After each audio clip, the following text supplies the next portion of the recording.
I never expected my mother's 60th birthday party to become the moment that would change everything between us. The words she spoke at her own front door still echo in my mind every single day. If this story resonates with you, please like and subscribe for more real-life experiences. My name is Tabitha, and I've spent most of my adult life trying to understand why my relationship with my mother feels like walking through a minefield. Every conversation, every family gathering, every attempt at connection seems to end with me feeling smaller, less worthy, and more confused about where I went wrong. The invitation arrived on a Tuesday morning in October, delivered by my younger sister Rebecca through a text message that felt more like a business transaction than a family announcement. Mom's 60th birthday party, Saturday at 6 p.m. She said to tell you you're invited. No warmth, no excitement, just the basic facts delivered with the enthusiasm of someone reading a grocery list. I stared at that message for longer than I care to admit, sitting in my small apartment in downtown Seattle. The rain was pattering against my windows, creating that familiar Pacific Northwest soundtrack that usually brought me comfort. But that morning, all I could think about was whether I should even go. My relationship with my family has always been complicated. Growing up in suburban Portland, I was the middle child who never quite seemed to fit the mold my parents had created. Rebecca was the academic star, graduating valedictorian and heading straight to medical school. My older brother Marcus was the athlete, earning a full scholarship to play football at Oregon State. And then there was me, the creative one, the dreamer, the one who chose art school over a traditional degree and moved to Seattle to pursue a career in graphic design. For years, I've felt like an outsider looking in on my own family. Holiday gatherings were filled with conversations about Rebecca's latest medical research or Marcus's coaching career, while my freelance design work was dismissed with polite nods and quick subject changes. My mother, Patricia, had always been the orchestrator of these subtle dismissals, never outright cruel, but never truly supportive either. But this was her 60th birthday. Despite everything, despite the years of feeling like I was never quite good enough, she was still my mother. I wanted to believe that maybe, just maybe, this could be an opportunity to bridge the gap that seemed to grow wider with each passing year. I spent the rest of that week planning what I would wear, what gift I would bring, and most importantly, what I would say. I rehearsed conversations in my head, imagining scenarios where my mother and I could finally have an honest discussion about our relationship. I practiced responses to the inevitable questions about my career, my relationship status, and my future plans. The gift took me 3 days to decide on. I wanted something meaningful, something that would show her I had put thought and care into celebrating her milestone birthday. I finally settled on a custom photo album I designed myself, filled with family pictures spanning 6 decades of her life. Each page was carefully crafted, with elegant typography and thoughtful layouts that showcased the important moments and people in her life. It was the kind of personal, heartfelt gift that utilized my professional skills while demonstrating how much she meant to me. Friday night, I could barely sleep. I kept running through potential scenarios, trying to prepare myself for any possible reaction.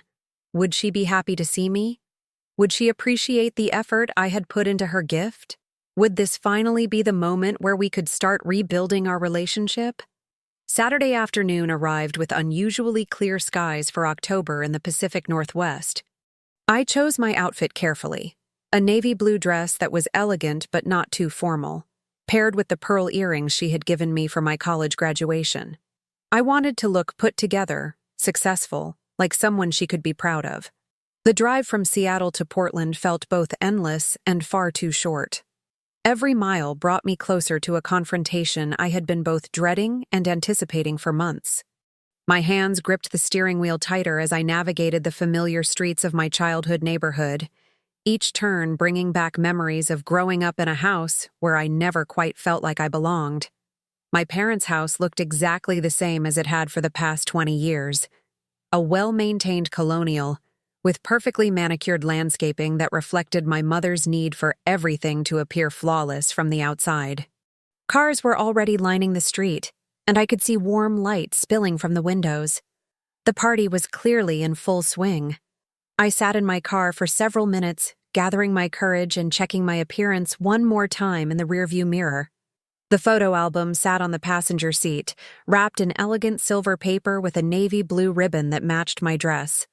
I had even written a heartfelt card, expressing my love and gratitude for everything she had done for me over the years. Taking a deep breath, I grabbed the gift and walked up the familiar pathway to the front door. I could hear laughter and conversation flowing from inside, the sounds of a successful party filled with family and friends celebrating an important milestone. I rang the doorbell and waited, my heart pounding with nervous anticipation. The door opened, and there was my mother, looking radiant in a burgundy dress that complemented her silver hair beautifully.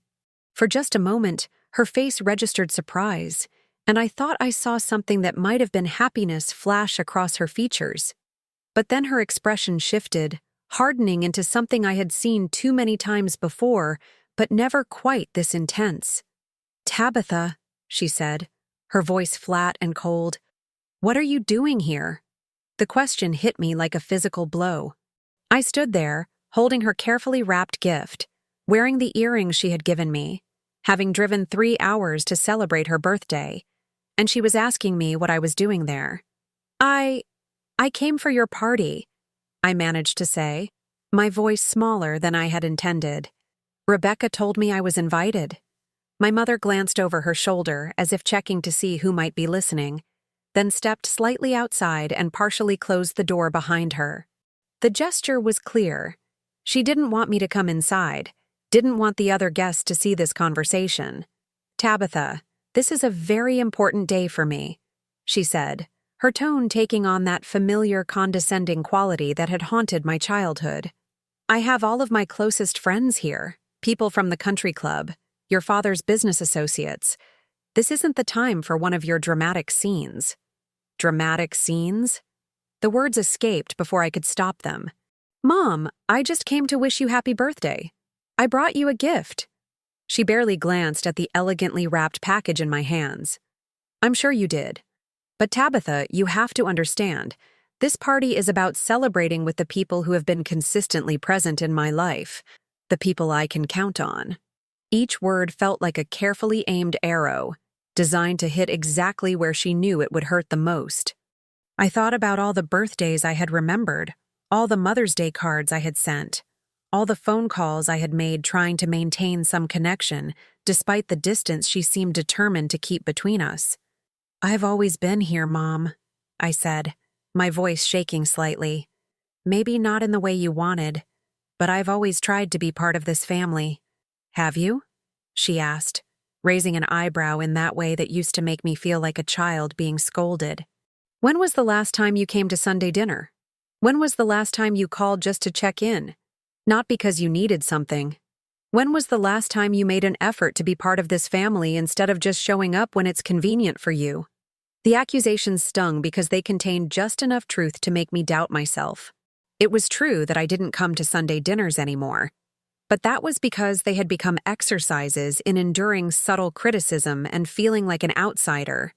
It was true that I didn't call as often as I should, but every conversation seemed to leave me feeling worse about myself than before. "Mom, I know we've had our differences, but this is your 60th birthday. I wanted to be here. I wanted to celebrate with you." She sighed, the kind of long-suffering sigh that suggested I was being unreasonable and difficult. "Tabitha, I think it would be best if you went home. This party is for people who understand what's important to me, people who share my values and my vision for this family." The words hung in the air between us like a verdict. After 32 years of trying to earn her approval, trying to find my place in a family that never seemed to have room for who I actually was, she was telling me explicitly that I didn't belong. "What's going on out here?" My father's voice came from behind her, and I saw him approaching the door with a concerned expression. David had always been the peacekeeper in our family, the one who tried to smooth over conflicts and maintain harmony. "Dad," I said, relief flooding through me. Maybe he could help mediate this situation, help my mother understand that I just wanted to be part of the celebration. But his expression when he saw me wasn't welcoming either. It was resigned, almost disappointed, as if my presence was creating a problem he now had to solve. Tabitha, sweetheart, he said in that careful tone he used when he was trying to manage a delicate situation. Your mother is right. This really isn't the best time. We have some very important people here tonight, and we need to focus on making sure they have a good time. The phrase important people hit me like another slap. The implication was clear. I wasn't important people. I wasn't someone whose presence would enhance the evening or contribute to the celebration. I understand, I said quietly, though I didn't understand at all. I understood the words they were saying, but I couldn't comprehend how the people who were supposed to love me unconditionally could stand there and tell me I wasn't welcome at a family celebration.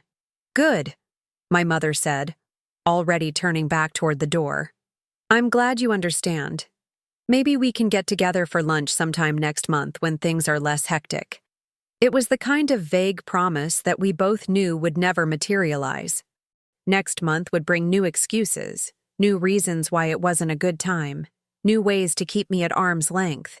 I stood there for a moment longer, still holding the gift I had spent so much time and thought creating. The sounds of laughter and celebration continued to drift from inside the house, the party carrying on without me, as if I had never been expected to be part of it. Tabitha, my father said gently, maybe it's best if you head home. The roads might get slick later. It was his way of trying to soften the blow, to give me a practical reason to leave that didn't feel quite as personal as the truth. But I could see in his eyes that he agreed with my mother's decision, that he too believed I didn't belong at this celebration. I walked back to my car in a daze, the gift still clutched in my hands. The streetlights had come on while I was standing at the door, casting long shadows across the familiar neighborhood where I had grown up. Everything looked exactly the same as it had when I was a child, but I felt like I was seeing it all for the first time, or maybe seeing it clearly for the first time. Sitting in my car, I stared at the house where the party continued without me. Through the large front windows, I could see people mingling, laughing, raising glasses in toasts. My mother moved gracefully through the crowd, the perfect hostess, accepting congratulations and well wishes from guests who were deemed worthy of celebrating her milestone birthday.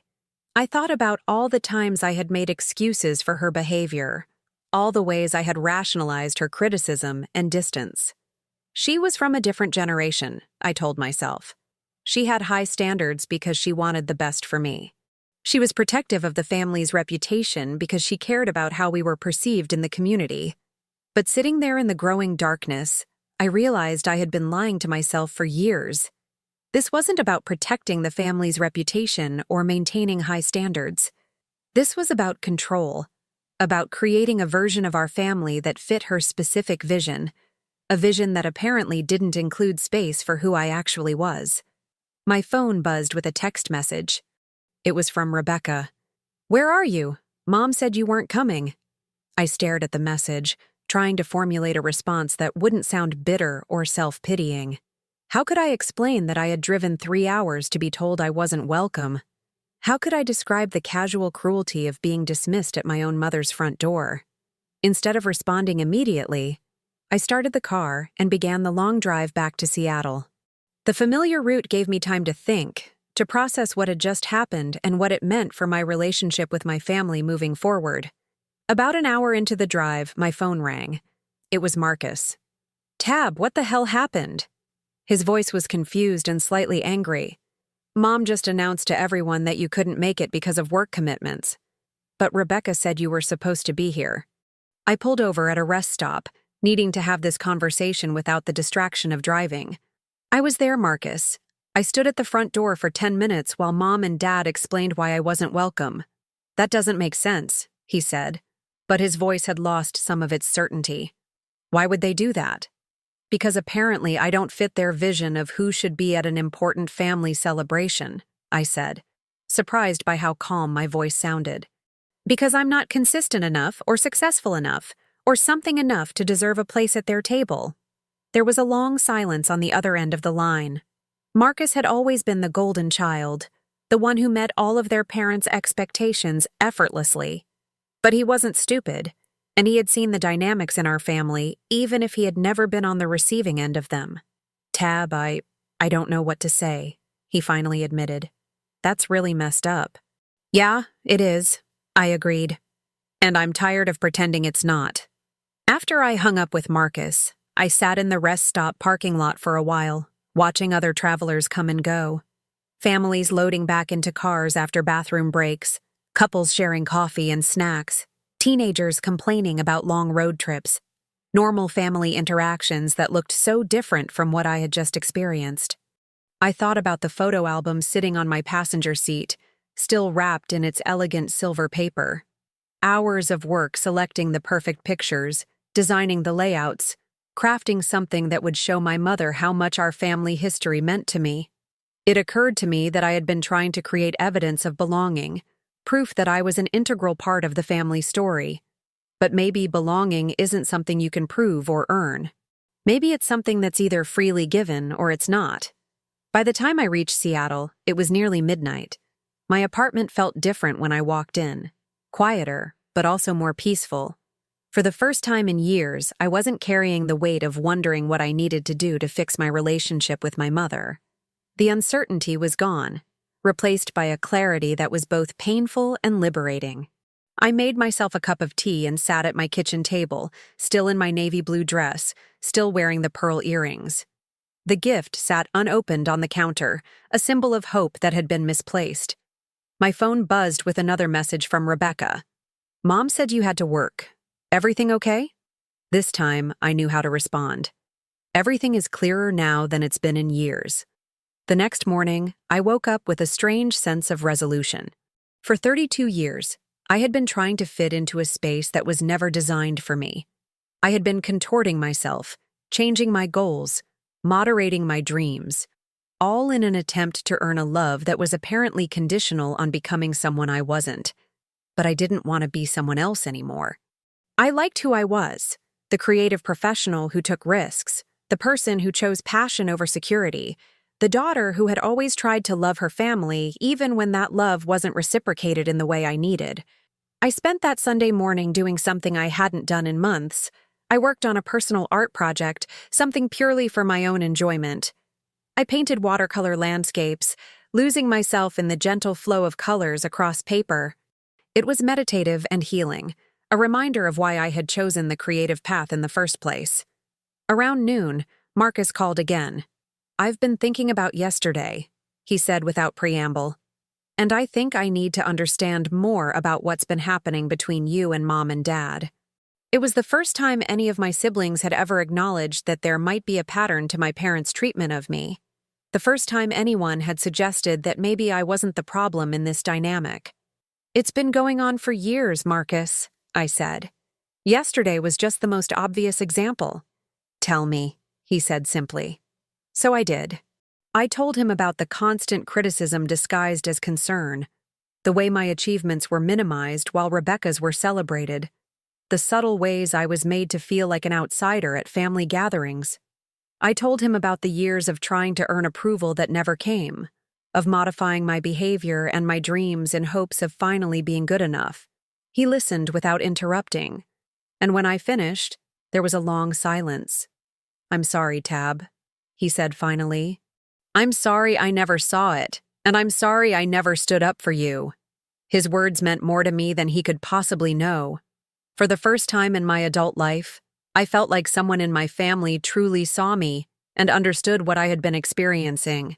The weeks following my mother's birthday party brought unexpected changes to my family relationships.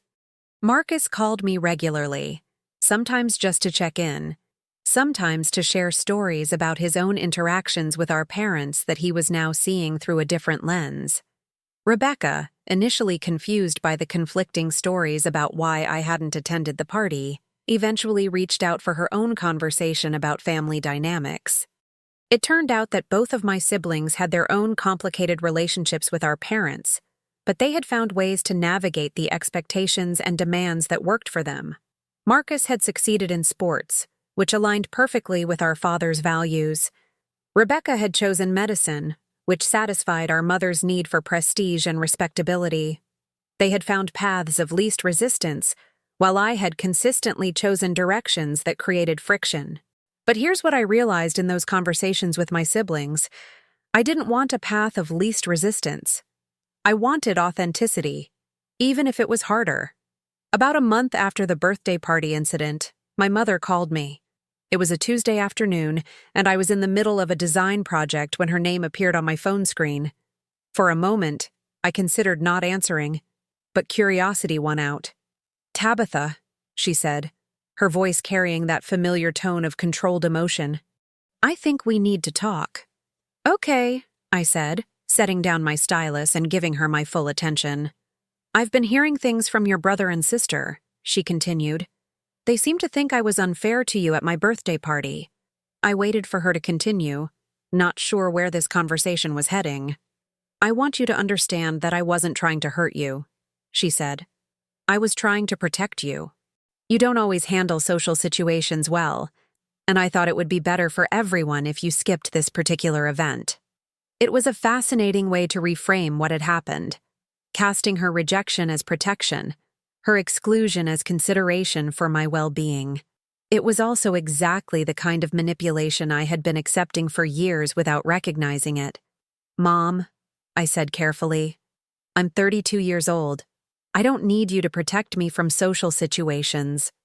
I need you to accept that I'm capable of handling my own interactions and decisions." "Well, sometimes your decisions haven't been the best," she replied, the criticism creeping back into her voice. "Your career choice, for instance. This freelance design work isn't stable or respectable. People ask me what you do, and I don't know how to explain it." There it was. The real issue. Not my ability to handle social situations, but her embarrassment about my choices. Her need for me to fit into categories that made sense to her social circle. "You don't have to explain my choices to anyone," I said. "My career makes me happy and pays my bills. That should be enough." "Should be enough for whom?" she asked. "For you, maybe. But what about when you want to get married? What kind of man is going to want to support a wife who can't even hold down a real job?" The conversation continued in this vein for another 20 minutes, with my mother cycling through various concerns about my life choices, each one revealing more about her own insecurities and need for control than about any actual problems with my decisions.